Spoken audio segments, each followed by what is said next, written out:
¿Qué tal, amigos? Muy buenos días. Con el gusto de siempre les saluda a su servidor Eduardo Casillas Ávila en otra edición más de La Sabatina. En esta ocasión quiero platicar con ustedes un tema que creo que, como siempre, va a ser de su interés. Es lo que se pretende, charlar sobre de algo que pueda ser interesante.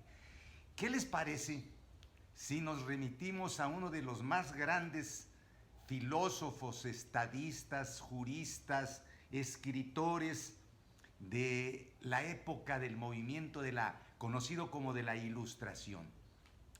Este gran autor, cuyo nombre es Charles Louis de Secondat, señor de la Brédé y barón de Montesquieu, sí, amigos, Montesquieu, este intelectual de esa época que se conoció como de la Ilustración, en donde, bueno, hubo grandes estadistas de aquel entonces: Voltaire, Robespierre, Rousseau, en fin, una pléyade de filósofos en aquel entonces y estadistas.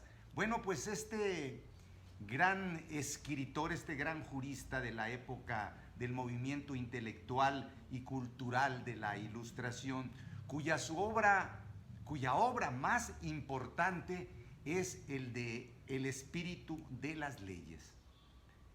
Este gran filósofo, que influyó con su pensamiento precisamente en la Revolución Francesa de 1789, para que se quedaran como bases fundamentales sus tesis en las que él se inspiró.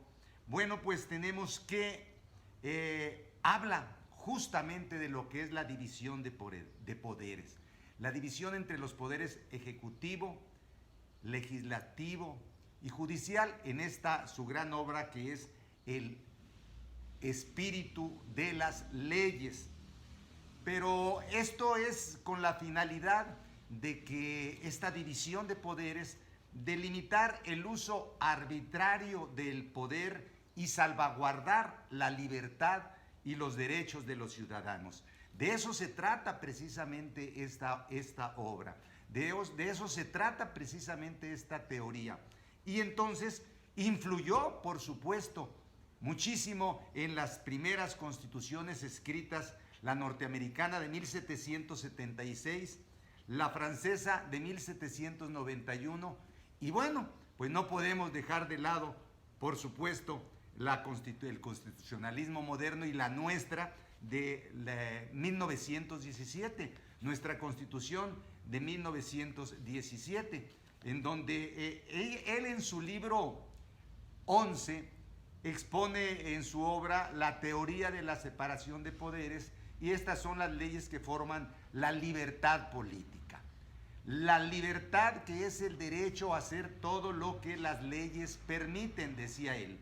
Y para que no se abuse del poder, pues es necesario, como la naturaleza misma de las cosas, que el poder frene al poder. ¿Y cómo se logra, mis amigos?, decía él. Bueno, con el control recíproco de los poderes. Esto es la distribución de las tres funciones del Estado en órganos diferentes: el ejecutivo, el legislativo y el judicial.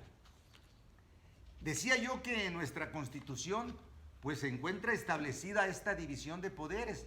Justamente en nuestra Carta Magna, me remito al artículo 49, el título tercero de nuestra Constitución, en el capítulo primero, que habla justamente de la división de poderes, y nos dice que el Supremo Tribunal de la Federación, del poder de la Federación, el supremo poder de la Federación, se divide para su ejercicio en legislativo, ejecutivo y judicial. Fíjense, primero habla de legislativo. Y nos dice pues también que no podrán reunirse en dos o más de estos poderes en una sola persona o corporación, ni depositarse el legislativo en un individuo, salvo casos de facultades extraordinarias que se dan al Ejecutivo de la Unión. Entonces, en este artículo se consagra el principio de la división de poderes, que constituye uno de los fundamentos y características de todo régimen democrático y liberal. En este principio, pues, se busca la libertad precisamente de la defensa de las libertades humanas.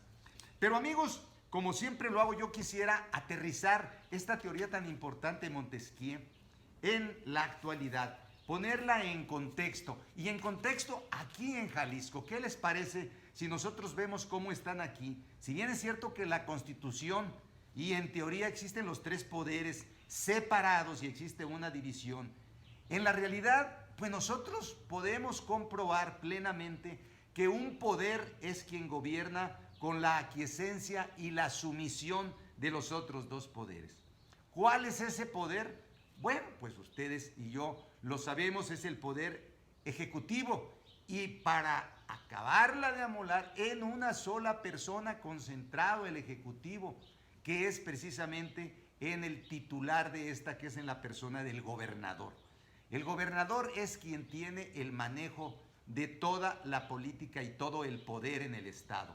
Porque ya vimos que en el legislativo, pues los diputados que son de su mismo partido, a los que él otorgó, sí amigos, él palomeó las candidaturas para que llegaran ahí, y entonces son sus diputados, ahí están como fieles lacayos para aprobar los presupuestos y para aprobar todas las iniciativas que mande el señor gobernador y todo lo que ellos les indica. Ya nos damos cuenta cómo viene el exceso en el legislativo que aprobaron estos diputados emesistas y en donde el PRIAM me parece que también se sumaron a esta serie de multas, licencias, todo el aumento donde se van a captar cientos de millones, yo creo que hasta miles de millones de pesos, que esa es la mentalidad que tiene el gobernador de captar impuestos para luego gastarlos, pues ahí sí que no sabemos nosotros en qué. Y entonces tenemos pues que se les apoyó por parte de este poder, no solamente en el poder legislativo, sino en los órganos electorales, también que están nombrados por él. ¿Quién nombró a la consejera del Instituto Electoral del Poder, del IEPC, de Participación Ciudadana? Bueno, pues obviamente los legisladores. ¿Y los legisladores de quién reciben órdenes? Pues del gobernador. ¿Cuál poder legislativo? No hay división de poderes. Y si nos vamos al judicial, bueno, pues tanto a los consejeros de ese organismo inservible que es el Consejo de la Judicatura, en donde solamente sirve para poner a los amigos y a las amigas para ser incluyentes, bueno, pues vemos ahí están como, pues nada más ahí, ¿verdad? Para estar opinando en Facebook y diciendo, ya hicimos esto, con protagonismos que no tienen caso, pero que nos cuestan a los jaliscienses mucho dinero, porque son unos salarios importantísimos, pero que es un lugar ¿para qué? Pues para meter a los cuates, ¿verdad? Eso es el Consejo de la Judicatura. ¿Y qué digamos? El Poder Judicial en su conjunto. Bueno, todos los magistrados son nombrados por el propio gobernador. Yo al menos conozco a 3 que fueron nombrados por el anterior gobernador, que son los que a mí me consta, y que él fue el que los nombró, obviamente. ¿Por qué? Porque eran sus amigos, porque él quiso así hacerlo.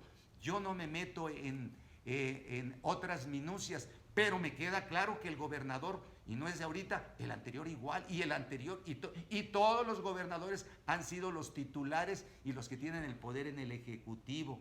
Y entonces que el actual gobernador, pues, es el que los nombra, y no solamente a los magistrados, sino también a todos los jueces, a los ministerios públicos, a la fiscalía. Bueno, es un poder único que tiene. Entonces, estos del poder legislativo, bueno, pues son sus empleados, estos diputados del Congreso del Estado, ¿verdad? Como el presidente del tribunal, pues también fue nombrado por él, y pues también está a lo que él indique. En el papel, pues, existe la separación de poderes. En el papel existe la división de poderes. En la Constitución existe el control del poder. Pero en la práctica vemos que hay una sumisión completa del poder legislativo y el poder judicial al Ejecutivo. Eso es lo que yo pienso. Eso es, amigos, lo que yo opino.